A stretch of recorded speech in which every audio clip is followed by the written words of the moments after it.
सोचो एक सुनसान हाईवे पर तुम अकेले सफर कर रहे हो। अचानक एक पुराना जंग लगा ट्रक तुम्हारा पीछा करने लगे और फिर तुम्हें महसूस हो कि वो सिर्फ इंसान नहीं बल्कि कुछ और है। एक ऐसा शिकारी जो हर 23 साल में जागता है और 23 दिनों तक अपने शिकार की तलाश करते हैं और इस बार उसकी नजर तुम पर है। ये कहानी है दो भाई बहन की जो कॉलेज से घर लौटते वक्त एक ऐसी चीज से टकरा गए जिसका नाम लेने से भी लोग डरते हैं। रात का अंधेरा, सुनसान सड़क और पीछा करने वाली एक परछाई। शुरुआत में ये बस एक अजीब सा ट्रक लग रहा था, लेकिन जल्द ही उन्हें समझ आ गया कि ये उनके जीवन का सबसे खतरनाक सफर होने वाला है। ये है जीपर्स कीपर्स की कहानी।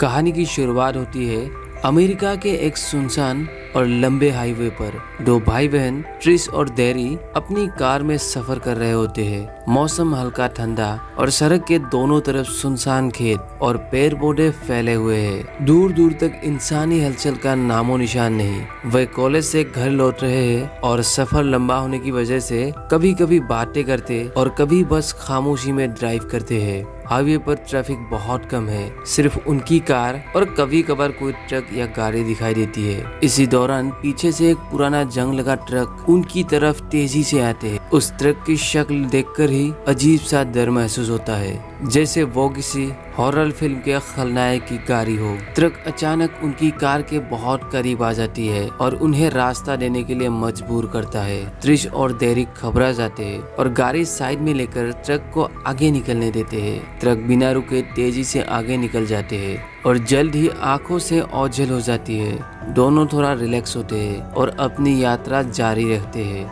कुछ मील आगे जाकर वे एक पुराना चर्च देखते हैं जिसके पास वही ट्रक फिर से खड़ा हुआ था। इस बार वे देखते हैं कि ट्रक ड्राइवर किसी भारी चीज को लपेटकर एक बड़े पाइप के मुंह में धकेल रहा है। लपेटा हुआ पैकेट किसी इंसान के आकार का लग रहा है। ये देख दोनों हैरान और डरे हुए रह जाते हैं। जैसे ही वे ट्रक ड्राइवर को घूरते हैं वो उन्हें देख लेती है। बिना समय गवाए ड्राइवर अपने ट्रक में बैठ जाते हैं और तेजी से उनकी तरफ दौड़ पड़ता है। एक बार फिर वो गाड़ी का पीछा करने लगते हैं, इस बार और भी आक्रामक तरीके से। डेरी और त्रिश अपनी कार की स्पीड बढ़ाकर उससे बचने की कोशिश करते हैं, लेकिन ट्रक इनके कार में टक्कर मार देती है और इनके कार हाईवे के बाहर चली जाती है। लेकिन दोनों को कोई चोट नहीं लगी। डेरी अब कार से बाहर जाकर टूटे हुए डिक्की को कपड़े से बांध देती है, लेकिन दोनों के मन में अब एक सवाल और डर बैठ चुके हैं। आखिर उसने पाइप में क्या डाला था? कुछ देर सोच विचार के बाद डेरी को लगता है कि उन्हें वापस जाकर देखना चाहिए। त्रिश शुरू में तो मना करती है, लेकिन डेरी की जिज्ञासा के आगे हार मान जाती है। वो वापस उसी चर्च की तरफ जाते हैं जहां पुराना ट्रक पहले खड़ा था। चर्च अब सुनसान है, लेकिन पास जाने पर वे देखते हैं कि जमीन में एक बड़ा पुराना लोहे का पाइप है जो गहरे अंधेरे में जाती है। डेरी नीचे झांक कर देखने की कोशिश करता है, लेकिन अंदर कुछ दिखाई नहीं देता। अचानक एक झटके में डेरी फिसलकर उस पाइप के अंदर गिर जाती है। ट्रिश ऊपर से उसे पुकारती है, लेकिन डेरी अब गहरे अंधेरे में है। तभी डेरी को वहाँ पर एक लाश दिखाई देती है। डेरी उस लाश के पास जाती है, लेकिन तभी वो लाश उसे पकड़ लेती है। डेरी बहुत ज्यादा डर जाती है। डेरी लाश के कपड़े हटा देती है तो वहाँ एक यंग लड़का अभी भी जिंदा था। वो लड़का उसकी पेट की तरफ इशारे करते हैं। डेरी उसकी पेट की भी कपड़े हटा देती है और उसके पेट में बहुत सारे स्टिक लगे होते हैं। उसकी पेट को किसी ने सिल दिया था। ये देखकर डेरी और भी ज्यादा डर जाती है, लेकिन वो यंग लड़का डेरी को कुछ कहने की कोशिश करते हैं, लेकिन वो उसे कुछ कह नहीं सके। तभी उसकी जान चली जाती है। डेरी अब उसके आसपास के नजारे देखकर उसके रोंगटे खड़े हो जाते हैं। दीवार पर और जमीन पर सैकड़ों सड़े गले इंसानी शव टंगे हुए थे, जैसे किसी ने उन्हें सजा कर रखा हो। जगह जगह खून, पुराने कपड़े और अजीब सी बदबू फैली हुई थी। डेरी कांपते हुए ऊपर लौटने की कोशिश करता है, लेकिन इस डर के साथ कि वो कहीं ट्रक ड्राइवर यही आसपास ना हो। डेरी अंधेरे में कांपते हुए चारों तरफ देखता है। जिस जगह वो वो गिरा है वहाँ की दीवारें और छत मानो किसी भयानक कला गैलरी की तरह है। इंसानी शरीर के अवशेष बड़े ही अजीब ढंग से सजे हुए हैं, जैसे कोई विकृत कलाकार अपनी भयानक कलाकृति प्रदर्शित कर रहे हो। कुछ शव इतने पुराने हो चुके हैं कि केवल हड्डियां ही बची हुई है, जबकि कुछ पर अब भी खून के ताजा निशान दिखते हैं।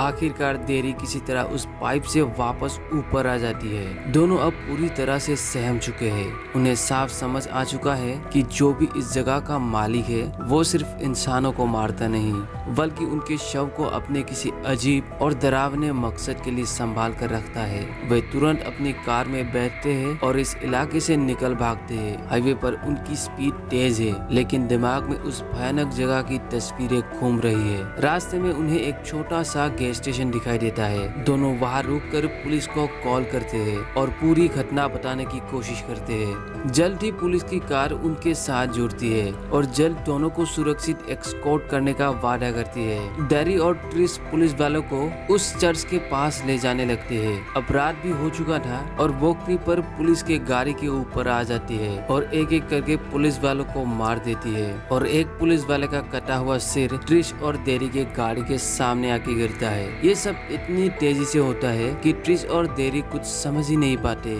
अब वे यकीन कर चुके हैं उनका पीछा करने वाला कोई साधारण इंसान नहीं, बल्कि कुछ बेहद खतरनाक और अलौकिक है। डर और घबराहट में वो पूरी रफ्तार से हाईवे पर गाड़ी चलाते हैं, उम्मीद करते हुए कि शायद कहीं सुरक्षित जगह मिल जाए, लेकिन वो प्राणी अब भी उनका पीछा कर रहा है। डेरी और ट्रिश लगातार हाईवे पर स्पीड बढ़ाते हैं। रात का अंधेरा अब और भी गहरा हो चुका है। कुछ देर बाद उन्हें एक छोटा सा पुलिस स्टेशन मिलता है। वे तुरंत वहां पहुंचकर अंदर भागते हैं। स्टेशन के अंदर एक हल्की सुरक्षा एहसास होता है, जैसे अब शायद उस प्राणी की चंगुल से बच जाएगी। लेकिन तभी वहां पर एक औरत आती है जो दावा करती है कि उसने उनके बारे में और उनके पीछा करने वाले के बारे में एक भयानक सपना देखा है। वो बताती है कि वो चीज इंसान नहीं, बल्कि एक प्राचीन दैत्य है जिसे लोग क्रीपर कहते हैं। वो हर साल 23 साल में जागता है और लगभग 23 दिनों तक इंसानी शरीर के हिस्से इकट्ठा करते हैं ताकि अपने शरीर को नया बना सके। और वो इंसान को उनकी